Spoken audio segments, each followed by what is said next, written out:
Good morning everyone. जो हम next topic करने जा रहे हैं वो है मैथमेटिकल रीजनिंग है। चैप्टर 14 है +1 का। बहुत इजी चैप्टर है, बहुत इजीली समझ आएगा आपको। इसमें पहले तो एक वर्ड आता है स्टेटमेंट। ठीक है जी। स्टेटमेंट मतलब कि स्टेटमेंट क्या होता है? कोई भी एक सेंटेंस दिया हुआ है, that is called a statement, जिसका आंसर या तो ट्रू हो या फॉल्स हो, बट नॉट बोथ। ठीक है जी। जैसे हमें ये दे दिया, एक स्टेटमेंट दे दी हमें, कहता 3+4 > 7। क्या ये एक सेंटेंस दे दिया कि 3+4 > 7 है। स्टेटमेंट भी कह देते हैं, कई बुक वाले इसको प्रोपोजिशन भी कह देते हैं। ठीक है जी। क्या ये स्टेटमेंट है? इसका आंसर क्या आएगा? ये ट्रू है या फॉल्स है? कहता 7 7 से बड़ा है, ये फॉल्स है, therefore it is a statement. कोई भी सेंटेंस को हम स्टेटमेंट कहते हैं जिसका आंसर या तो ट्रू हो या फॉल्स हो। ठीक है। जैसे हमें ये कह दे, हमें ये एक सेंटेंस दे दिया, Delhi is capital of India. क्या ये स्टेटमेंट है या प्रोपोजिशन है? इसका आंसर होगा true, therefore it is a statement. Clear है जी।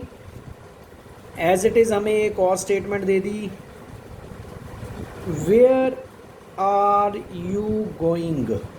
कहता आप कहाँ जा रहे हो। इसका आंसर ना तो ट्रू होगा ना फॉल्स होगा, कुछ भी नहीं होगा, देयरफॉर इसका कुछ भी नहीं आंसर होगा, therefore this is not a statement, और अब हम कह सकते हैं नॉट ए प्रेपोजिशन। ठीक है जी। प्रेपोजिशन पता चल गया क्या होता है कि प्रेपोजिशन या स्टेटमेंट हम किसको कहते हैं। This is our 14.1।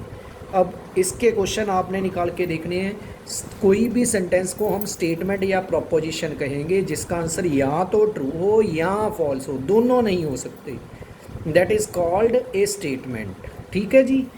अब नेक्स्ट, अब हम पहुंचते हैं 14.2 पे।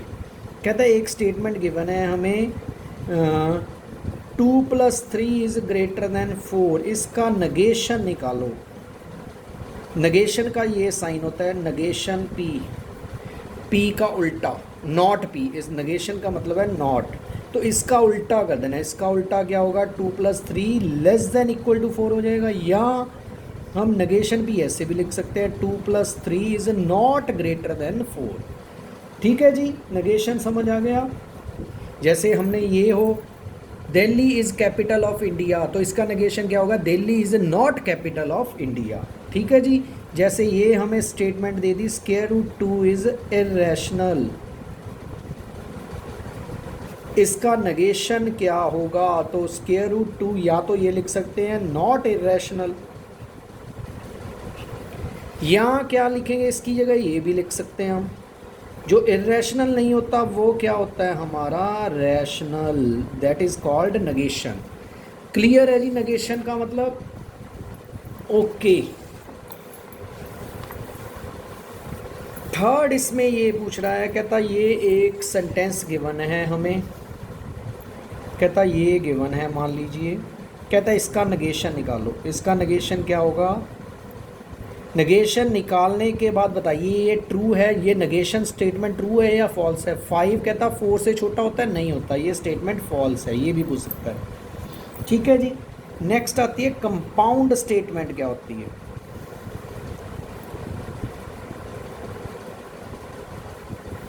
कंपाउंड स्टेटमेंट मीन्स अगर हमने दो स्टेटमेंट को इकट्ठी कर दें, that is called compound statement. जैसे ये कह दें 7 is odd and prime number. देखिए यहाँ पे एक ये स्टेटमेंट गिवन है। अब ये दो चीज़ें हैं, ये दो चीज़ों से मिलके बनी है। एक तो है 7 इज़ ऑड नंबर, एक स्टेटमेंट तो ये है। एक स्टेटमेंट हमारी Q7 ऑड भी है एंड 7 इज़ प्राइम नंबर भी, ये दूसरी स्टेटमेंट है। अगर दोनों को कंबाइन करेंगे तो ये स्टेटमेंट बनेगी, that is called compound statement. And इसमें जो कनेक्टिव यूज़ किया है, जो दोनों स्टेटमेंट को कनेक्ट कर रहा है, वो कौन सा है? कनेक्टिव एंड है। ठीक है जी। इसको कहते हैं कंपाउंड स्टेटमेंट। ये दोनों होते हैं हमारे कंपोनेंट। इसके ये पहला कंपोनेंट है, ऐसे 2 कंपोनेंट हो सकते हैं, 3 कंपोनेंट हो सकते हैं, these are all components. Clear है? जैसे हमें ये कह दिया द स्काई इज ब्लू और ग्रास इज ग्रीन। देयरफॉर ये क्या है? कंपाउंड स्टेटमेंट है। ये इसकी पहली कंपोनेंट हो गया, ये सेकंड कंपोनेंट हो गया, ये हमारा कनेक्टिव हो गया। क्लियर है? ठीक है जी, समझ आ गया ये बात बेटा, ये तो इजी है। अब जो कनेक्टिव होते हैं, जो 2 स्टेटमेंट्स या दो से अधिक स्टेटमेंट्स को कंबाइन करते हैं, वो कौन कौन से होते हैं? एक तो होता है हमारा और कनेक्टिव, एक होता है हमारा एंड कनेक्टिव, एक होता है हमारा इफ़ देन कनेक्टिव, एक होता है हमारा if and only if connective. ये 4 तरह के कनेक्टिव हमारे सिलेबस में हैं, ये चारों हम यूज़ करेंगे। ठीक है जी। अब इसके लिए ये याद रखना है हमने, अगर तो सिर्फ एक स्टेटमेंट है तो उसका वो स्टेटमेंट या तो वो ट्रू होगी या फॉल्स होगी, यही 2 पॉसिबिलिटी। इसका टेबल ये बनेगा इतना सा, अगर इसका ट्रुथ टेबल, इसको ट्रुथ टेबल कह सकते हैं। अगर मान लीजिए 2 स्टेटमेंट्स हों तो ये याद रखना है, इसको ऐसे करना है, या तो पहले ये लिखना है 2 जगह ट्रू 2 जगह फॉल्स, फिर यहाँ लिखना हमने ट्रू फॉल्स, मतलब कि या तो दोनों स्टेटमेंट्स ट्रू होंगी या ट्रू फॉल्स होगा, पहली स्टेटमेंट ट्रू दूसरी फॉल्स, या पहली फॉल्स दूसरी ट्रू, या दोनों ही फॉल्स। ठीक है जी। अगर 3 स्टेटमेंट्स हों, ठीक है, ये फार्मूला होता है, अगर एक स्टेटमेंट है 2⁻1, अगर 2 स्टेटमेंट है 2⁻2, अगर 3 स्टेटमेंट है 2⁻3, 8 इसके बॉक्स में 8 रोज आएंगी। कैसे बनेगा? इसकी 4 जगह ट्रू डालना है हमने, 4 जगह फॉल्स, यहाँ पे 2 जगह ट्रू 2 जगह फॉल्स, फिर 2 जगह ट्रू 2 जगह फॉल्स, यहाँ पे आएगा true false true false true false true false. ठीक है जी। ऐसी अगर 4 स्टेटमेंट हो तो 16 बनेंगे, उसमें 8 जगह ट्रू 8 जगह फॉल्स पहले में, फिर 4 जगह ट्रू 4 जगह फॉल्स, फिर 2 जगह ट्रू 2 जगह फॉल्स, फिर 1 जगह ट्रू 1 जगह फॉल्स। क्लियर है जी? समझ आ गया जी? अब हमें जैसे ये आ गया, इसका यूज़ क्या है आगे बताता हूँ। पहले कनेक्टिव है, इसको कहते हैं हम और कनेक्टिव। ठीक है जी, समझ आया बेटा? पहला कनेक्टिव है हमारा और को कहते हैं, कई बुक वाले इसको लिखते हैं डिसजंक्शन। जैसे हमें ये कह दिया राम इज़ ऑनेस्ट और पंचुअल, जो और है दैट इज़ और को नोटेशन ये है, इसको कहते हैं हम डिसजंक्शन। इसका ट्रुथ टेबल कैसे होगा वो बना के दिखाता हूँ, ये आगे यूज़ होगा तभी मैं करवा रहा हूँ। पहले क्योंकि 2 स्टेटमेंट है, पहले वही 2 जगह ट्रू 2 जगह फॉल्स, यहाँ पे आएगा true false.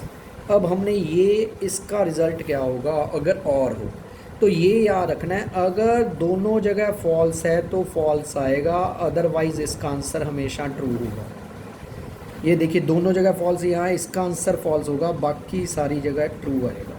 That is called disjunction. उसके बाद आता है इसका, ये साइन है एंड का, इसका मतलब होता है कंजक्शन। कई बुक वाले इसको कंजक्शन कह देते हैं, इसलिए इसको अपने याद रखना है। अगर इसका ट्रुथ टेबल बनाना हो, वैसे ही ये 2 स्टेटमेंट हैं, वैसे ही 2 जगह ट्रू 2 जगह फॉल्स। ठीक है जी, यहाँ पे ट्रू फॉल्स। इसमें याद रखना है, अगर दोनों जगह ट्रू है तभी ट्रू आएगा, अदरवाइज़ हमेशा फॉल्स होगा। दोनों जगह ट्रू इसका बनाना है, दोनों जगह ट्रू पहले पे है, बाकी कहीं पे नहीं, बाकी सारी जगह फॉल्स। क्लियर है जी? ये सेकंड हो गया। अच्छा, अगर मान लीजिए इसका नेगेशन करना हो, नेगेशन क्या होता है? जो भी है, अगर ट्रू है तो फॉल्स हो जाएगा, अगर फॉल्स है तो ट्रू, फॉल्स है तो ट्रू, फॉल्स है तो ट्रू, अगर नेगेशन निकालना। ठीक है जी, कंजक्शन हो गया, डिसजंक्शन हो गया। उसके बाद आता है पी कंडीशनल क्यू, इसका मतलब होता है कंडीशनल, इसको इंग्लिश में कहते हैं इफ़ देन। इसका अगर हमने ट्रुथ टेबल बनाना हो, ये पी क्यू 2 स्टेटमेंट्स हैं, ये ट्रू पहली 2 जगह ट्रू 2 जगह फॉल्स, ट्रू फॉल्स। अगर ये हो तो याद रखना है, अगर ट्रू से फॉल्स जाएंगे तो फॉल्स होगा, अदरवाइज ट्रू आएगा हमेशा। जैसे देखिए ट्रू से फॉल्स, ये पी पहले देखना है, पी से क्यू, ट्रू से फॉल्स यहाँ है, ट्रू से फॉल्स तो फॉल्स है, अदरवाइज हमेशा ट्रू है। अगर क्यू टू पी देखना होता तो पहले क्यू देखना है बाद में पी। ट्रू टू फॉल्स ये आया, ट्रू टू फॉल्स, थर्ड में फॉल्स है, otherwise statement is always true. Clear है, इजी है। फोर्थ वन लास्ट है हमारा बाई कंडीशनल। इसका मतलब होता है बाई कंडीशनल, इसको कहते हैं हम इफ़ एंड ओनली इफ भी कहते हैं, ठीक है। जैसे कहते हैं it is raining, Ram is honest if and only if it is मंचूर, ठीक है, ऐसे भी कह सकते हैं। इसमें ही हमने ट्रुथ टेबल बनाना हो, ये बना। अब पहले दो जगह ट्रू दो जगह फॉल्स, यहाँ पे आएगा ट्रू फॉल्स ट्रू फॉल्स, ठीक है जी। बाई कंडीशनल में ये याद रखना, अगर दोनों जगह ट्रू है तो ट्रू आएगा, या दोनों जगह फॉल्स है तब भी ट्रू आएगा, ये याद रखना। इसमें दोनों जगह ट्रू तब ट्रू आएगा, अगर दोनों जगह फॉल्स है तब ट्रू, अदरवाइज फॉल्स, ठीक है जी। क्लियर है इतना? नेक्स्ट आता है हमारे, एक गेट में भी यूज़ होता है, एक होता है नैंड। नैंड मतलब है नॉट प्लस एंड, ठीक है जी। इसका सिंबल ये होता है, ठीक है। इसको बनाने का तरीका यही है, अगर ये फार्मूला याद रखना है, अगर दोनों जगह ट्रू है तो आंसर फॉल्स आएगा, अदरवाइज हमेशा ट्रू होगा नैंड में। अगर इसका ही नैंड बनाना होता, अगर दोनों जगह ट्रू है तो फॉल्स आएगा, क्योंकि ये उसका उल्टा होता है ना एंड का। एंड में दोनों जगह ट्रू तो ट्रू होता है, तो यहाँ पे फॉल्स हो जाएगा। ये नैंड गेट है, बस ये फार्मूला याद रखना है। As it is nor, nor को हम जॉइंट डैनियल भी कह देते हैं, डिनाइल सॉरी। इसका सिंबल ये होता है। इसमें हमने सिर्फ ये याद रखना, अगर दोनों जगह फॉल्स है तो आंसर ट्रू आएगा, ठीक है जी। जैसे इसमें ही बनाना हो, ये पी है ये क्यू, जॉइंट डनाइल या नॉर बनाना है। नॉर का मतलब ये भी कह सकते हैं नॉट प्लस और, पहले और बनाओ। और में क्या था, अगर दोनों जगह फॉल्स हो तो फॉल्स होता है, उसका नॉट कर दो। दोनों जगह फॉल्स पे ट्रू होगा, बाकी सभी पे हमारा फॉल्स होगा, ठीक है। ये पता होना चाहिए। एक लास्ट रह गया एक्सॉर। एक्सॉर का सिंबल ये होता है। इसमें ये याद रखना है, अगर दोनों जगह ट्रू है तब भी फॉल्स, अगर दोनों जगह फॉल्स है तब भी फॉल्स। मतलब कि एक जगह ट्रू एक जगह फॉल्स हो तभी ट्रू आएगा इसका आंसर। जैसे इसमें बनाना हो, ये पी है क्यू है, ये हमने बनाना है एक्सॉर, तो पहले दो जगह ट्रू दो जगह false, true false true false. अगर दोनों जगह, एक जगह ट्रू है सिर्फ, then it is true, otherwise हमेशा फॉल्स आएगा, ठीक है जी। क्लियर है? ये आपको ज़रूर पता होने चाहिए, तभी हमारा क्वेश्चन, कोई भी जो क्वेश्चंस हैं वो आपको समझ आएंगे, अदरवाइज़ प्रॉब्लम आ सकती है जी, ठीक है जी। अब मैंने नगेशन आपको बता दिया, एंड आपको कनेक्टिव बता दिया, और कनेक्टिव बता दिया। अच्छा, एक और दो तरह के होते हैं जो और कनेक्टिव है। एक तो होता है एक्सक्लूसिव और, एक होता है इंक्लूसिव और। इसमें एक एग्जांपल लो, उससे समझ आएगा। जैसे the school is closed if it is Sunday और हॉलीडे। अब यहाँ पे कनेक्टिव तो हमें पता चल गया और है। अब ये पूछ रहा है ये एक्सक्लूसिव और है या इंक्लूसिव और है। अच्छा, क्लोज्ड कब होगा? स्कूल तभी क्लोज्ड होगा या तो संडे होगा उस दिन या हॉलीडे होगा। अगर ये चीज़ है तब भी क्लोज्ड है, अगर ये चीज़ है तब भी क्लोज्ड है, अगर दोनों हैं तब भी। अगर दोनों चीज़ें भी ट्रू हो रही हैं, then is statement is also true, देन हम कहते हैं दैट इज़ इंक्लूसिव और, अगर दोनों के लिए भी सही हो। कोई और एग्जांपल ले लेते हैं। जैसे two lines intersect at A point और आर पैरेलल। अब यहाँ पे ये और है, ये इंक्लूसिव है एक्सक्लूसिव। अब दो लाइंस हैं, या तो वो पैरेलल होंगी या वो दोनों इंटरसेक्ट करेंगी। दोनों में से एक चीज़ होगी, दोनों तो नहीं हो सकती। देखो दिस इज एक्सक्लूसिव और, ठीक है जी। जैसे हम ये भी कह सकते हैं, जो थर्ड लैंग्वेज है, जो हमने लेनी है, टेकन करनी है, या तो वो हिंदी है या पंजाबी है। तो ये इंक्लूसिव होगा, पहले तो और है। अब या तो हम हिंदी लेंगे या पंजाबी लेंगे, दोनों तो नहीं ले सकते इकट्ठे, ये तो नहीं ले सकते। देखो दिस इज़ एक्सक्लूसिव और है, ठीक है। एक एक्सरसाइज आपकी इस चीज़ की है कि ये इंक्लूसिव और है या एक्सक्लूसिव और है। क्लियर है जी। जैसे square root 2 is rational, irrational और रैशनल। अब यहाँ पे और है, ये इंक्लूसिव और है या एक्सक्लूसिव और है। देखिए यहाँ तो इसका मतलब है या तो ये इरेशनल होगा या रैशनल, दोनों चीज़ें तो नहीं हो सकती इकट्ठी। देखो ये क्या है, एक्सक्लूसिव और है। आई होप आपको क्लियर आ गया होगा इस चीज़ का, ठीक है जी। इंक्लूसिव और हो गया, एक्सक्लूसिव और हो गया। अच्छा, नेक्स्ट आता है हमारे क्वांटिफायर। क्वांटिफायर हमारे दो तरह के होते हैं, एक तो होते हैं एग्जिस्टेंशियल,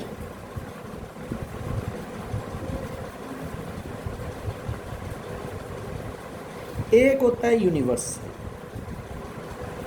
ठीक है जी। एग्जिस्टेंशियल मतलब देयर एग्जिस्ट, ये साइन है इसका, देयर एग्जिस्ट।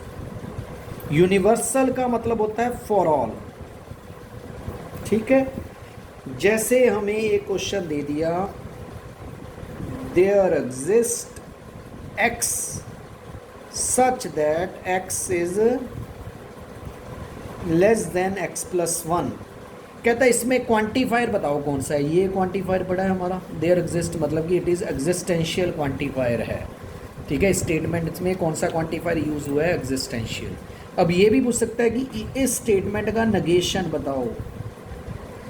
अगर देयर एग्जिस्ट हो, ये ध्यान रखना है, देयर एग्जिस्ट का जैसे हमारे पास एक स्टेटमेंट है, there exist x such that, कोई प्रॉपर्टी ट्रू हो रही है, तो इसका नेगेशन क्या होगा, देयर एग्जिस्ट का बन जाएगा फॉर ऑल, इसका नेगेशन हो जाएगा, ठीक है जी। एज इट इज़ इसमें है, देयर एग्जिस्ट का बन जाएगा for every x such that, यहाँ कह रहे हैं एक्स इज लेस देन, यहाँ लिखेंगे x is not less than x plus 1। Clear है, मतलब कि इसका नेगेशन करेंगे ये बनेगा, इसका नेगेशन करेंगे ये बनेगा। क्लियर है जी, यहाँ तो कोई प्रॉब्लम नहीं है। एग्जिस्टेंशियल क्वांटिफायर, जैसे हमें ये क्वेश्चन आ गया एक, P there exist x such that x plus 2 is equal to 5। क्या ये स्टेटमेंट ट्रू है या फॉल्स है। अब देखिए क्या कोई ऐसा एक्स है, यहाँ पे पुट करें उसका आंसर 5 आ है, जैसे 3 पुट करेंगे 3 + 2 5 आ जाएगा। देखो दिस स्टेटमेंट इज ट्रू है। एक और एग्जांपल ले, for all x such that 2x is equal to 6। कहता जितने भी x है यहाँ पुट करेंगे उसका आंसर 6 आएगा। क्या सही है। क्या यहाँ पे अगर x को 1 पुट करूँगा 6 तो आएगा ही नहीं। देखो दिस स्टेटमेंट इज फॉल्स है। क्लियर है जी, इजी है, इसमें तो कुछ नहीं है। ठीक है, नेक्स्ट चलें आगे।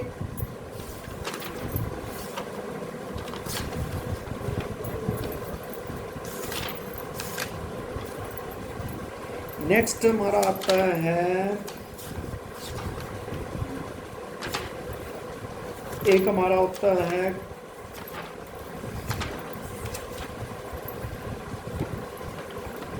नेक्स्ट हमारा होता है, चलो नेक्स्ट पेज पे करते हैं। एक होता है कन्वर्स एंड एक होता है कॉन्ट्रा पॉजिटिव। एक इन्वर्स भी होता है। चलो जैसे मान लीजिए ये स्टेटमेंट है, इसका मतलब था if then, if Ram is honest then he is punctual. अगर इसका कह दे कन्वर्स तो सीधा इसको उल्टा कर देना है, दैट इज़ कॉल्ड कन्वर्स। ठीक है जी, अगर कह दे हमें कन्वर्स देन सीधा इसका उल्टा। अगर कह दे कॉन्ट्रा पॉजिटिव तो हमारा होता है इसको उल्टा करके आगे नेगेशन डाल लेना है। ठीक है, जैसे इफ़ n इवन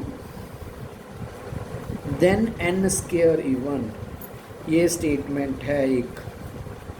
इसका कन्वर्स निकालना हो, ये हमारी एक तरह से p है, ये क्यू है। अगर कन्वर्स निकालना है पिछले वाले को आगे, if n square even then n is even. ठीक है जी। अगर कॉन्ट्रा पॉजिटिव कहे तो क्या है, पिछले वाले का विद निगेशन, इसका contrapositive. If n square is not even means odd, then n is not even, then n भी क्या होगा हमारा, ऑड होगा। क्लियर है जी। कन्वर्स पता चल गया हमें, कॉन्ट्रा पॉजिटिव पता चल गया क्या होता है। ठीक है जी। Converse and contrapositive clear है। एक बार दोबारा से चेक करिए अगर आपको कोई प्रॉब्लम आ रही हो कन्वर्स एंड कॉन्ट्रा पॉजिटिव में। कन्वर्स क्या होता है, कॉन्ट्रा पॉजिटिव क्या होता है। इजी है, बहुत इजी है, बहुत जल्दी पता चलेगा इसके बारे में तो आपको। एक होता है हमारा तीसरा इनवर्स। अगर इनवर्स है तो इसका सीधा ही नेगेशन ले लेना। ठीक है। जैसे इसका अगर हमने इनवर्स निकालना हो, इसका सीधा negation, if n is not odd, यहाँ not even, then n square is not even. ठीक है जी, यही बनेगा। ये इसका आ गया इनवर्स। क्लियर है, क्लियर है जी। अब देखिए हमें क्वेश्चन ट्रुथ टेबल का कैसे आता है। अगर मान लीजिए ये एक गिवन है, कहता ये चॉइसेस हैं, कहता बताओ क्या ये इसके इक्वल है या इसके इक्वल है या इसके इक्वल है। ये स्टेटमेंट इन तीनों में से किसके इक्वल है। ठीक है। तो हमने क्या करना है, इसका ट्रुथ टेबल बना लो, बेस्ट है। दो जगह ट्रू, दो जगह false, true false, true false. पहले तो इसका बनाया, ये मैंने बताया था आपको, सिखाया था। अगर ट्रू से फॉल्स जाए then it is false, otherwise true. ये इसको तो मार्क कर लिया, इसके कंपैरिजन में ही हमने चेक करना है। अब पहले वाला बना के देखता हूँ। इसके लिए एक तो नेगेशन चाहिए, नेगेशन क्यू, क्यू का उल्टा कर दिया, फॉल्स ट्रू, फॉल्स ट्रू। इसका पी के साथ हमने कंजक्शन किया, पी ये है, इन दोनों का आपस में कंजक्शन क्या होता है, अगर दोनों जगह ट्रू है तब ट्रू आएगा। ये ट्रू आया, बाकी सभी जगह फॉल्स। फिर उसका हमने नेगेशन किया। अब इसका नेगेशन देखिए, अगर इसका उल्टा करेंगे तो ये बन जाएगा ट्रू फॉल्स ट्रू ट्रू। देखिए क्या ये बिल्कुल इसके सेम आ गया। अगर यही सेम आ गया, आगे जाने की जरूरत नहीं है, देयरफॉर ये इसके इक्वलेंट होगा। ठीक है जी। ऐसे अगर ये भी आ जाता है, इसको भी बना के देखो, अगर इसकी इक्वल आ जाता है ये भी इक्वलेंट है। ये आपने सिर्फ ट्रुथ टेबल में बना कर देखना, उससे आपको पता चलेगा। ठीक है जी, समझ आ गया। इसका फ़ायदा क्या है, जैसे ये आ गया, इफ़ 2 + 3 greater than 4 देन 3 + 4 <6। कहता बताओ इसका आंसर ट्रू है या फॉल्स है, ये बताना है। अब ये हमारी P है, ये हमारी Q है। दो हमने बताया था, अगर P कंडीशनल Q हो, अगर स्टेटमेंट ट्रू टू फॉल्स जाए देन फॉल्स होता है हमारा। ठीक है, यही होता था। ये P कंडीशनल Q है, अगर ट्रू टू फॉल्स जाए देन फॉल्स हो गया। अब P बताओ हमारे पास ट्रू है या फॉल्स है, ये तो ट्रू है। ये क्या है हमारे पास, फॉल्स है, क्योंकि 7 never less than true to false जा रहा है, तो स्टेटमेंट का आंसर क्या आएगा, फॉल्स आएगा। क्लियर है जी। एक और लेते हैं, 2 + 3 greater than 6 if and only if 3 + 4 < 7। अब यहाँ पे इफ़ एंड ओनली इफ है, ये हमारा P है, ये Q है। इफ़ एंड ओनली इफ का ये साइन होता है। इफ़ एंड ओनली में क्या होता है, अगर दोनों जगह ट्रू है तो ट्रू आएगा, अगर दोनों जगह फॉल्स है तब भी ट्रू आएगा। ये डेफिनेशन थी। अब ये क्या है, फॉल्स। ठीक है जी, 5 तो 6 से, और ये क्या है, ये भी फॉल्स। अगर दोनों फॉल्स हो तो आंसर क्या आएगा, true. This statement is true है। क्लियर है जी, समझ आ गया बेटा। मेरे ख्याल से अगर आप इतना कर लो तो +1 का सारा चैप्टर इससे कंप्लीट हो जाएगा आपका। ठीक है जी। ये मास्टर कार्डर एग्ज़ाम में इससे 2 या 3 क्वेश्चन आते होते हैं मास्टर कार्डर एग्ज़ाम में, उसकी पॉइंट ऑफ व्यू से भी ये इम्पॉर्टेंट है। एंड BCA में तो पूरा एक चैप्टर ही है। BCA हो गई, BBA हो गई, MBA, इसी में तो कोई ना कोई इसका चैप्टर भी है।